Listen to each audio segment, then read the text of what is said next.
Good morning. Good morning. Welcome to the July 17 service of the Unitarian Universalist Congregation of Grand Traverse. I apologize for the slight typo on your order of service. This isn't June, but I hope you knew that anyway. So welcome to all of you here today. Thanks for coming. We've been closed for 2 weeks. It's great to be reopened again, and for those of you online at home, we hope to see you here sometime soon. Welcome to everybody online. Thank you for attending. My name is Dan Tholen. I'm a longtime member of the congregation and a member of the Sunday Services Committee, coordinator for today's reopening service of a lay-led service of the congregation. So, are there any visitors here today? Any guests? Anybody attending for the first time or returning after a while could stand and introduce themselves? Oh, yes, please. Thank you. Yes, hi, it's my first time here, although I've been online a few times.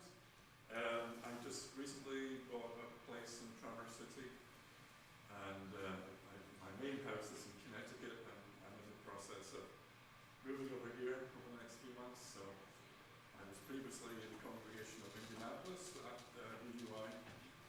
Okay. And, so that's why I'm A Unitarian from Indianapolis. Welcome. Well, please come to the social hour afterwards and grab a yellow cup, but I think we'll recognize you anyway, but we'd like to get to know you better. Thanks for coming. Anybody else? Yes.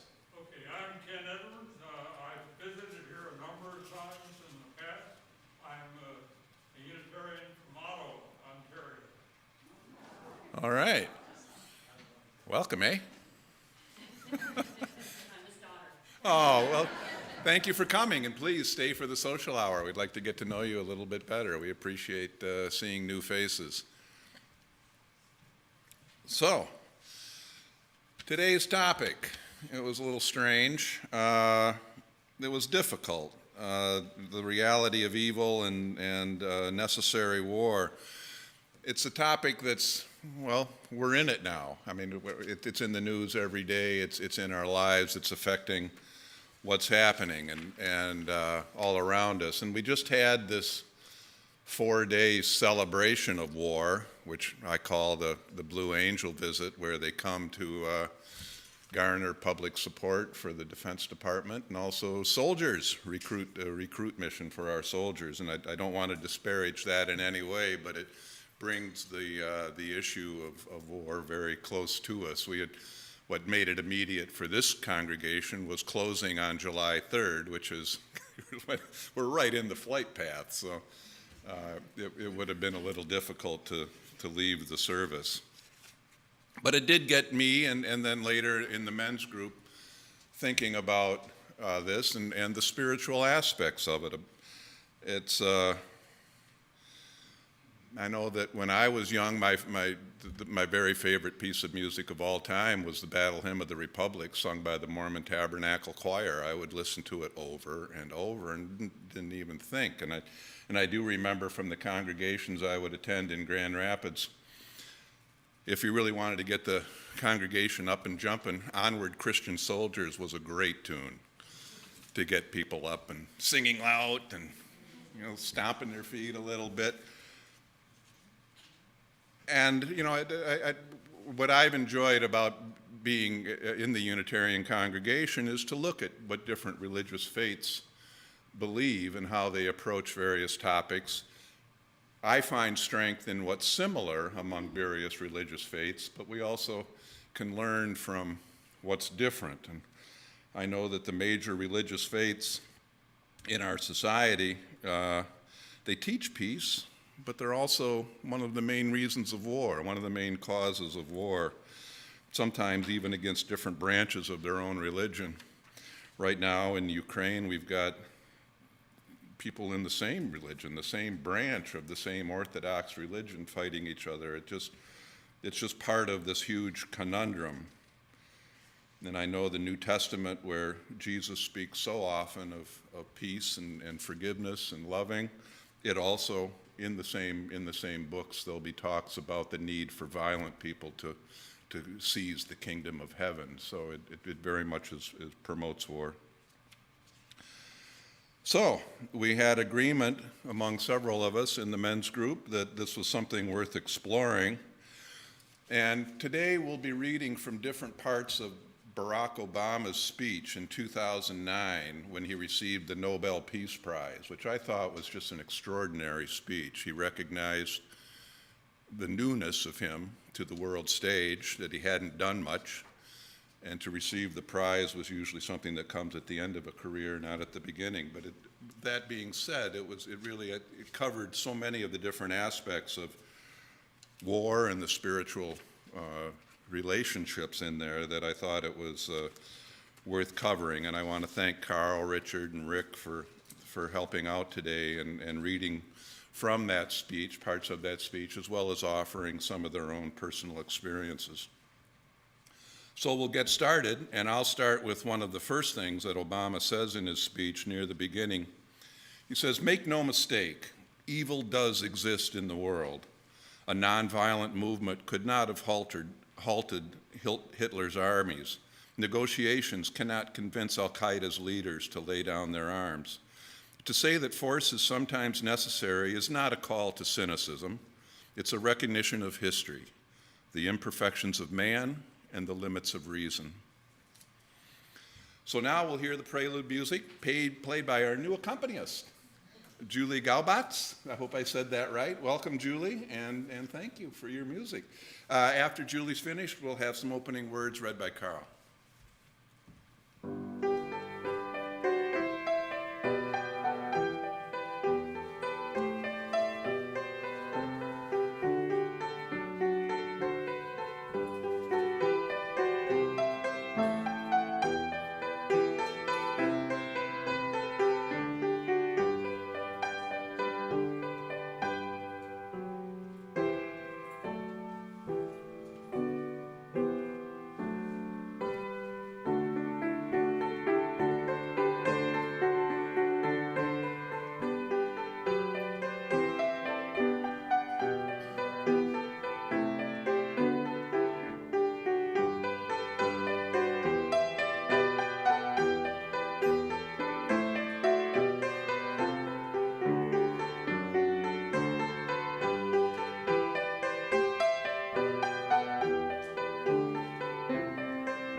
morning. My name's Carl Kyneth. A couple of weeks ago, my friend Judy Myers passed on her issue of Smithsonian Magazine, and there's a major article in here about the World War I Memorial, which is being constructed at this time. Will be in Washington, available for viewing in another, well, they're aiming for 2024, but it's a big project. The memorial is going to be a bronze. It's going to be 60 feet long, 10 feet high, and they're working hard on it. A small army is working on this memorial.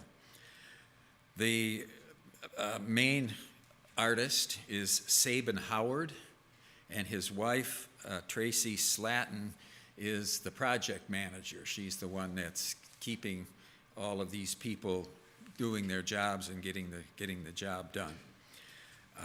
I'm going to read a part in the article where it describes what the memorial is going to look like. Tracy's office is in the front window of the studio. Behind her, running the length of the 5,000 square foot space, is a clay rendering of what will become the huge bronze. It is at once a frieze and a bas relief and a series of nearly freestanding figures. From left to right, it tells the story of an everyman gone to war. In the first scene, every man answers his call to duty. He kneels, penitent, while his wife rests her hand just above his heart, and his daughter presents him with his helmet. It is a family intact, in a state of holy repose. In the second scene, the husband turns away from his family and begins his march to war. He locks arms with his fellow soldiers, joins them in step, and is pulled away from his wife. Her grip, even strengthened by worry, can no longer hold him.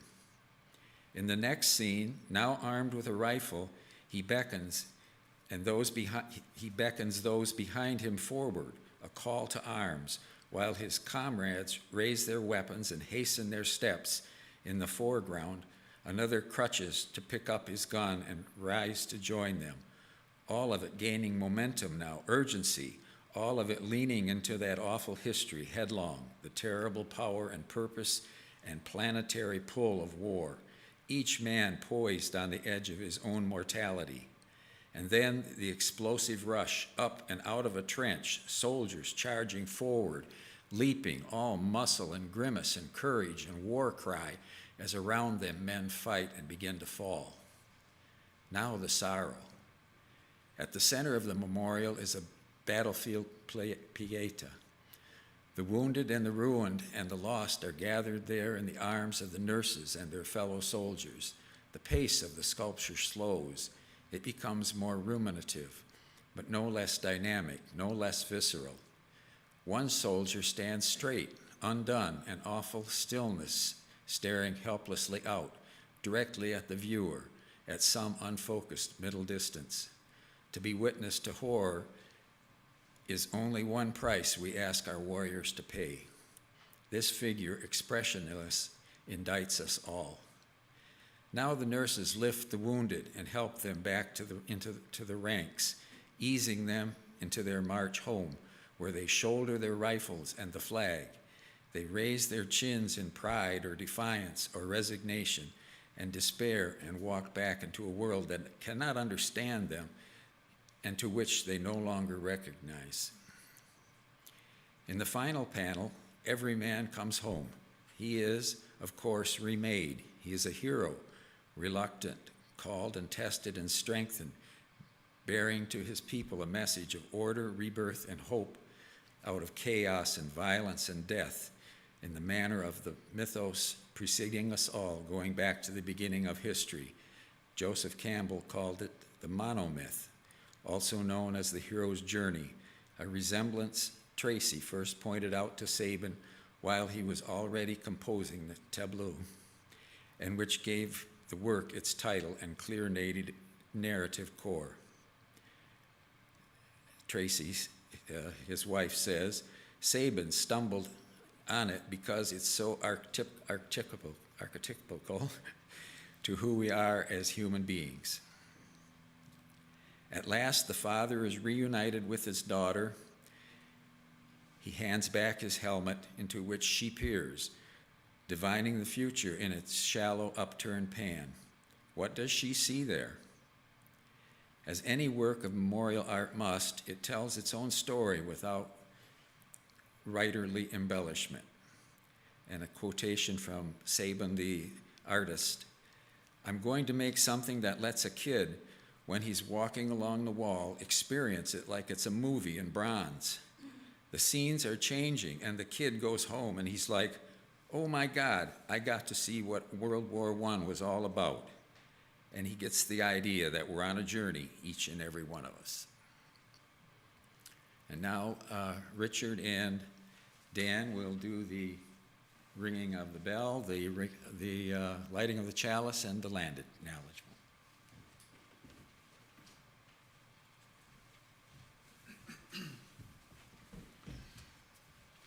It's our tradition to acknowledge the history of the land where we gather and the peoples that have lived here before us.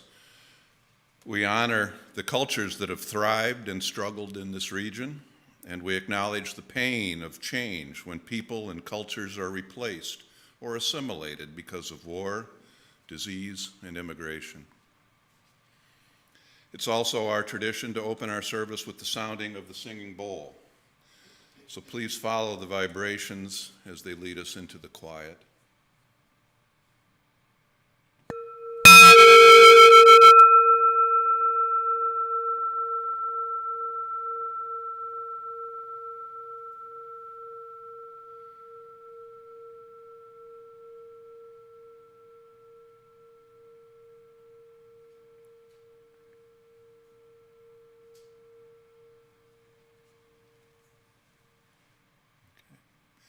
And finally, it's our tradition to open our service by lighting a chalice. Today it's a candle, a simple candle. But I'd like to say that may this small light remind us what a single peacemaker can bring to the enormous darkness when war is looming. Now we have an opening hymn. Number 6 in the gray hymnal, just as long as I have breath. Please rise as you are able or willing and join me in singing number 6 in the gray hymnal.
Morning, I have a story for you.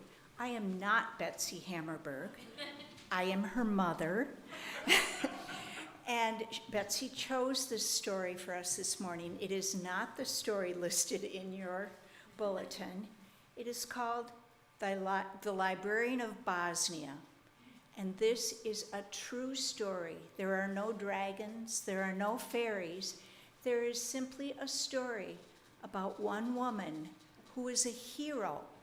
She doesn't have extra strong muscles, she doesn't fly.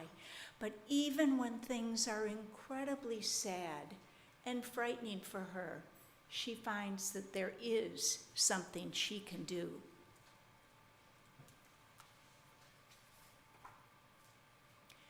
Aliyah Mohammed Baker is the librarian of Bosnia, a port city in the sand-swept country of Iraq.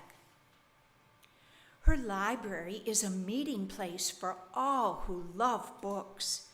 They discuss matters of the world and matters of the spirit. Until now. Now they talk only of war. Will planes with bombs fill the sky?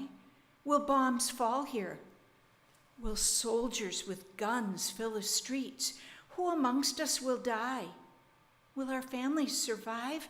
What can we do? Aliyah worries that the fires of war will destroy the books, which are more precious to her than mountains of gold. The books are in every language, new books, ancient books, even a biography of Muhammad that is 700 years old. She asked the governor for permission to move them to a safe place. He refuses. So, Aliyah takes matters into her own hands. Secretly, she brings books home every night, filling her car late after work. The whispers of war grow louder. Government offices are moved into the library. Soldiers with guns wait on the roof. Aliyah waits and fears the worst. Then, rumors become reality. War reaches Basra. The city is lit with a firestorm of bombs and gunfire. Aliyah watches as library workers, government workers, and soldiers abandon the library. Only Aliyah is left to protect the books. She calls over the library wall to her friend, Anis Mohammed, who owns a restaurant on the other side. Can you help me save the books? I can use these curtains to wrap them. Here are crates from my store. Can you use these sacks? The books must be saved. All through the night, Aliyah, Anis, his brothers, and shopkeepers and neighbors take the books from the library shelves, pass them over the 7-foot wall, and hide them in Aeneas's restaurant. The books stay hidden as the war rages on. Then 9 days later, a fire burns the library to the ground. The next day, soldiers come to Aeneas's restaurant. "Why do you have a gun?" they ask. "To protect my business," Aeneas replies. The soldiers leave without searching inside. They do not know that the whole of the library is in my restaurant, thinks Aeneas. At last, the beast of war moves on. Aliyah knows that if the books are to be safe, they must be moved again while the city is quiet. So, she hires a truck to bring all 30,000 books to her house and the houses of her friends. In Aliyah's house, books are everywhere, filling the floors, the cupboards, the windows, leaving barely enough room for anything else. Aliyah waits. She waits for the war to end. She waits and she dreams of peace.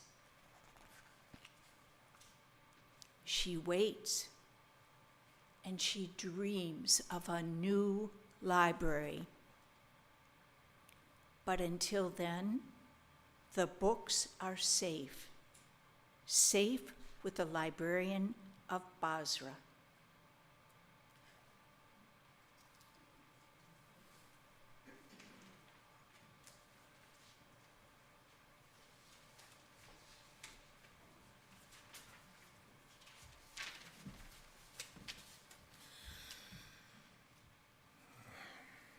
It's hard to think about war and its broad impact on so much of our lives now, even with the inflation and the impending food shortages.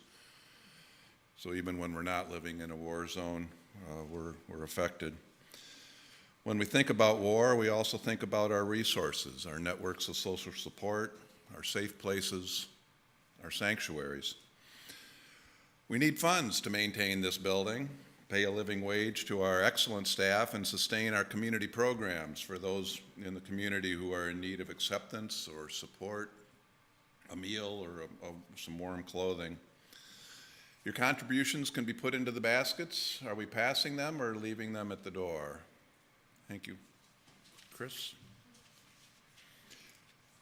You see that our baskets have two sides. Blue on one side for the congregation and red for our community programs. For those of you online, there are three options for giving. You can send a check, make a pledge on our website, or use the Vanco Mobile Living Faith app. So please choose wisely and be generous. Thank you. We'll have music. Thank you. By Julie. Thank you.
An important part of our regular coming together is the sharing of our present conditions of joy and concern.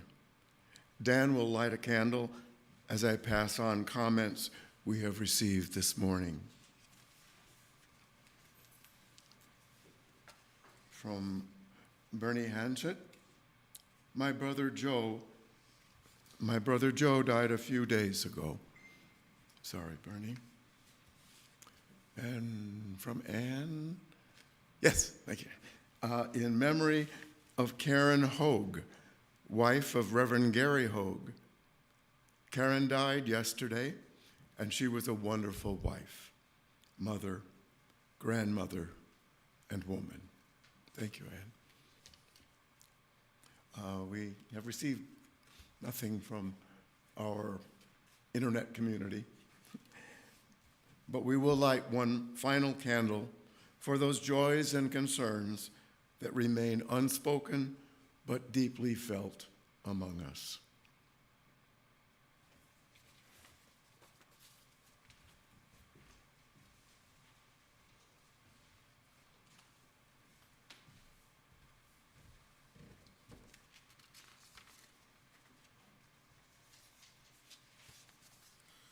Was there more music here?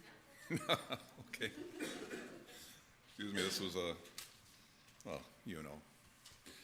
Okay, we'd like to get into our readings now, the main part of the service. As I noted earlier, Rick Walter, Richard Miller, and Carl Kyneth will be reading from parts of Obama's Nobel Peace Prize speech and making some individual observations. We have 4 different readings, and then we'll have a closing hymn. So, Rick?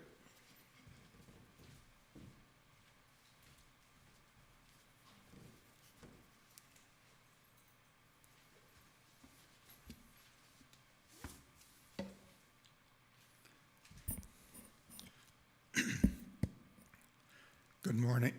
Good morning.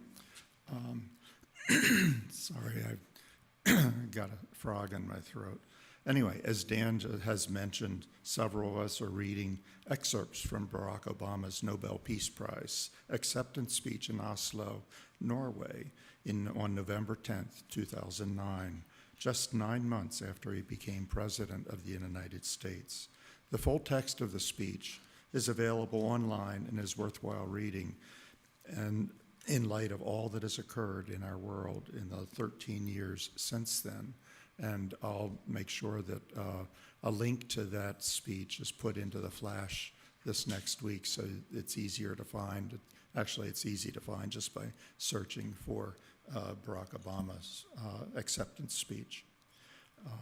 Many of you know I was brought up as a member of the Society of Friends, or Quakers. Both of my parents' families historically were Quakers, and my mother's lineage can be traced back to England in the 1600s when George Fox founded this religion. 2 of Quakerism's key tenets are that there is that of God in every person, and since everyone is our brother and equal, we cannot wage war on others. In 1660, a declaration was presented to King George II by the harmless and innocent people of God called Quakers.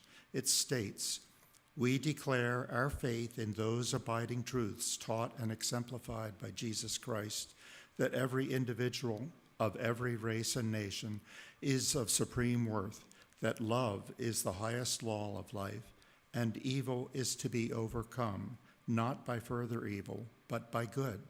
The relationship of nation to nation, of race to race, of class to class must be passed on, this divine law of life. In peace and progress, must be based on this divine law of life if peace and progress are to be achieved. We believe in those principles not as mere ideals for some future time, but as part of the eternal moral order, as a way of life to be lived here and now. War is a colossal violation of this way of life. If we are true to our faith, we can have no part of it. We affirm the supremacy of conscience.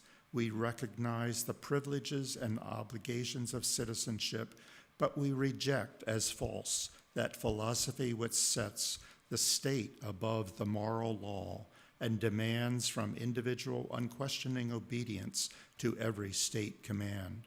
On the contrary, we assert that every individual, while owing loyalty to the state, owes a more binding loyalty to a higher authority, the authority of God and conscience.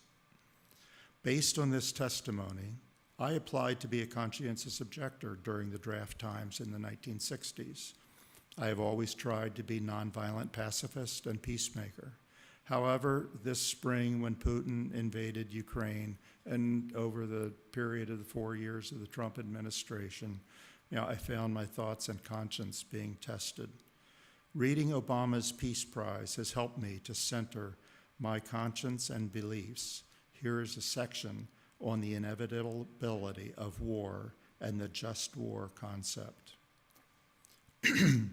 Quote, I come here with an acute sense of the cost of armed conflict, filled with difficult questions about the relationship between war and peace, our effort to replace one with another. Now, these questions are not new. War in one form or another appeared with the first man. At the dawn of history, its morality was not questioned. It was simply a fact, like drought or disease. The manner in which tribes, then civilizations, sought power and settled their differences. And over time, as codes of law sought to control violence within groups, so did philosophers and clerics and statesmen seek to regulate the destructive power of war. The concept of a just war emerged, suggesting that war is justified only when certain conditions are met. If it is waged as a last resort or in self-defense, if the force used is proportional, and if, whenever possible, civilians are spared from violence. Of course, we know that for most of history, this concept of just war was rarely observed. The capacity of human beings to think up new ways to kill one another proved inexhaustible, as did our capacity to exempt from mercy those who look different or pray to a different God. Wars between enemies gave way to wars between nations, total wars in which the distinction between combatant and civilian became blurred. In the span of 30 years, such carnage would twice engulf this continent, and while it's hard to conceive of a cause more just than the defeat of the Third Reich and the Axis powers, World War II was a conflict in which the total number of civilians who died exceeded the numbers of soldiers who perished. Richard Miller will now share some of his thoughts from another excerpt.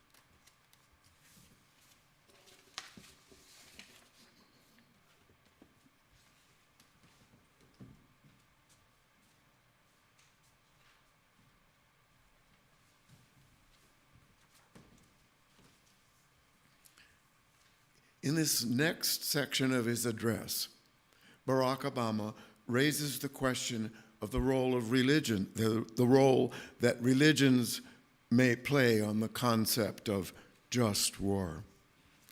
So I quote from Obama's talk. As the world grows smaller, you might think it would be easier for human beings to recognize how similar we are, to understand that we all basically want the same things, that we all hope for the chance to live out our lives with some measure of happiness and fulfillment for ourselves and our families. And yet, given the dizzying pace of globalization and the cultural leveling of modernity, it should come as no surprise that people fear the loss of what they cherish about their particular identities, their race, their tribe, and perhaps most powerfully, their religion.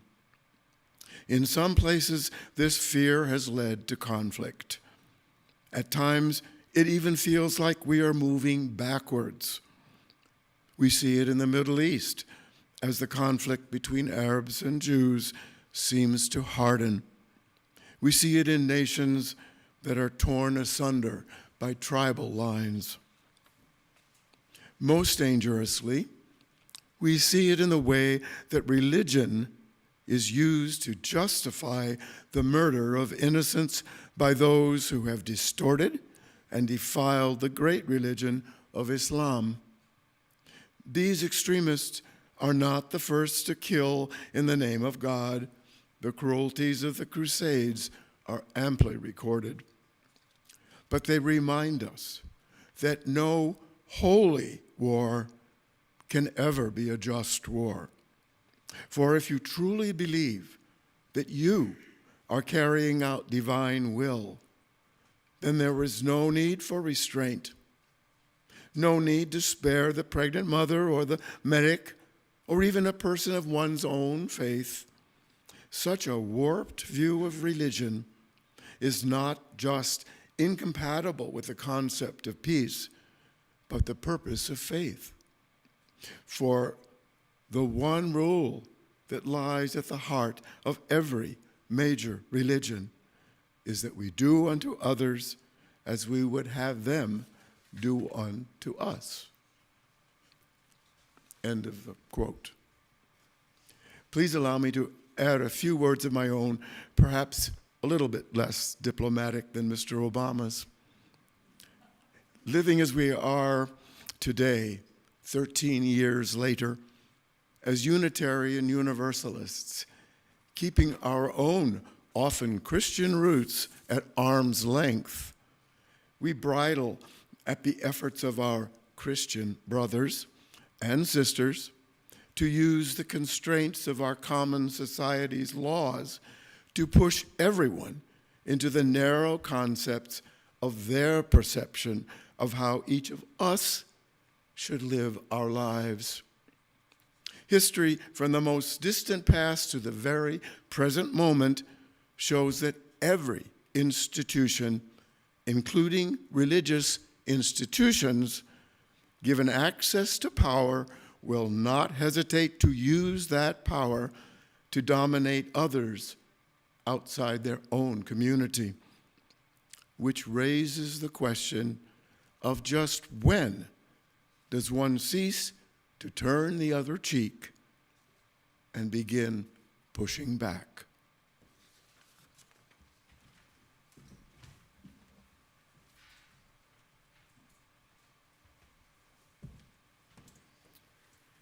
Continuing on with Barack Obama's speech. So part of our challenge is reconciling these two seemingly inconceivable truths, that war is sometimes necessary and war is at some level an expression of human feelings. Concretely, we must direct our efforts to the task that President Kennedy called for long ago. And the quotation by President Kennedy, "Let us focus," he said, "on a more practical, more attainable peace based not on a sudden revolution in human nature, but on a gradual evolution in human institutions." And now back to Barack's words. "I have spoken to the questions that must weigh on our minds and our hearts as we choose to wage war. But let me turn now to our effort to avoid such tragic choices and speak of three ways that we can build a just and lasting peace. First, in dealing with those nations that break rules and laws, I believe that we must develop alternatives to violence that are tough enough to change behavior. For if we want a lasting peace, then the words of the international community must mean something. Those regimes that break the rules must be held accountable. Second, the nature of peace is the nature of peace we seek. For peace is not merely the absence of visible conflict. Only a just peace based on the inherent rights and dignity of every individual can truly be lasting. It was this insight that drove drafters of the Universal Declaration of Human Rights after the Second World War. In the wake of devastation, they recognized that if human rights are not protected, peace is a hollow promise. And third, a just peace includes not only civil and political rights, it must encompass economic security and opportunity. For true peace is not just freedom from fear, but also freedom from want. And now I'm going to have a personal reflection here, a little story from the Kyneth family. The Kyneths, for all the generations that I'm aware of, have always been farmers. And my dad and his three brothers were farmers. And the family lore, my dad was born in 1912. The lore was that he was too young for World War I, and he was too old for World War II. But actually, I think after I learned more about things, I think it was more that they were farmers, and we needed food. The Army moves on its stomach, and so they were told to keep the combines rolling. All except my Uncle Don. He was the youngest. He came of age during World War II and joined the Marines, and they were training to invade Japan, to invade the homeland of Japan. He was on a ship in the Pacific Ocean on his way to Japan when the leaders came to them, to the soldiers, and said, most of you are not going to be coming back from this conflict, and we want you to write letters to your parents, your girlfriends, your wives, children. Tell them what you want them to know. They traveled on in other ways, and then the ship stopped out in the middle of the Pacific Ocean. And word came down that a new bomb had been dropped on Japan. And a few days later, another one was dropped. And a few days later, they said the war is over. And the ship turned around and brought the soldiers back home. So my uncle was spared the invasion of Japan because our country, the United States, dropped 2 bombs of mass destruction, killing somewhere around 200,000 civilians. Somewhere I've heard that the winners of the wars are not prosecuted for war crimes. So my uncle came home, he got married, had a family, their farm was next to ours. He's probably had the greatest influence on my young life other than my parents. I had a great gift, but it was because of those weapons of mass destruction. So it's a conflicted personal narrative. Thank you.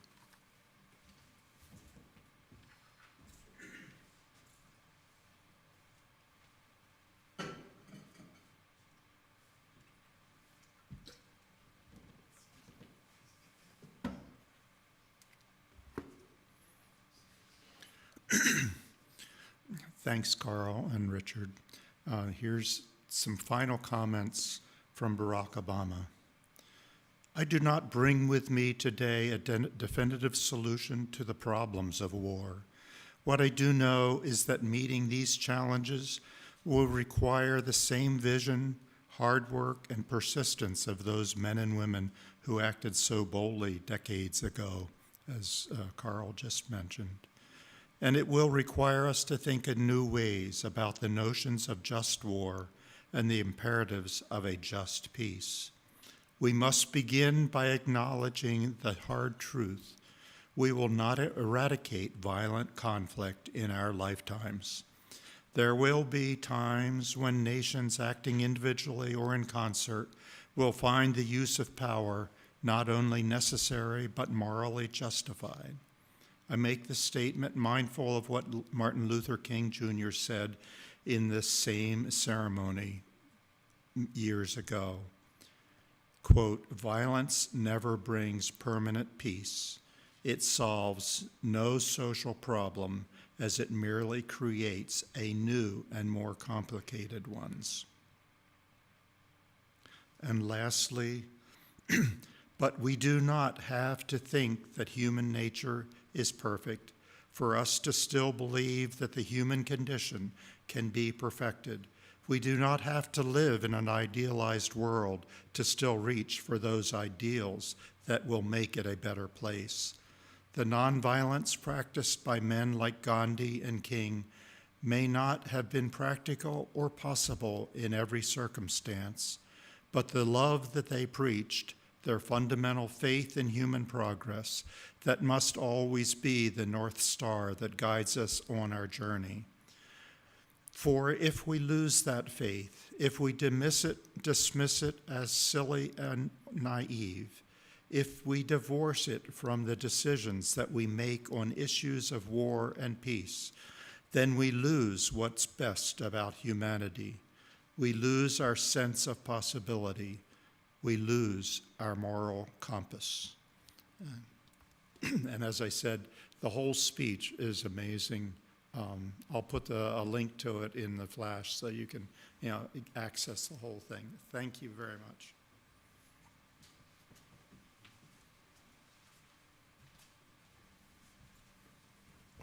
Thank you, Richard, Carl. I hope it gives something to think about this morning. It's no conclusion, no final good thoughts to go off with, but plenty to think about. I did want to point out a little bit of our setting here, a World War I artillery show and a subsequent bomblet from a cluster bomb.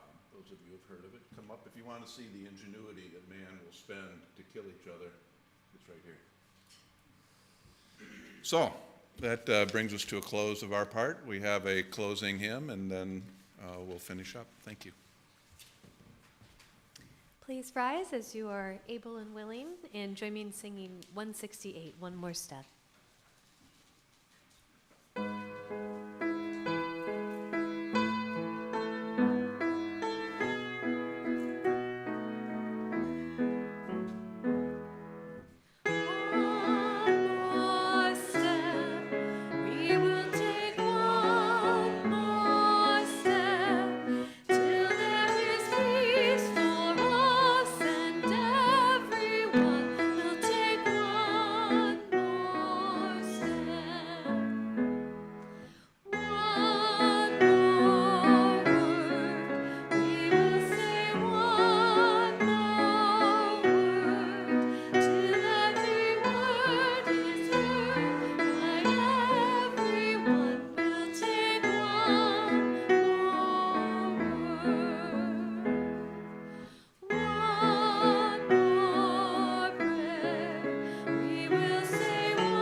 So, enough of war. I'll put out the light. But we know that can be relit anytime, anywhere, by anyone who works for peace. Go in peace.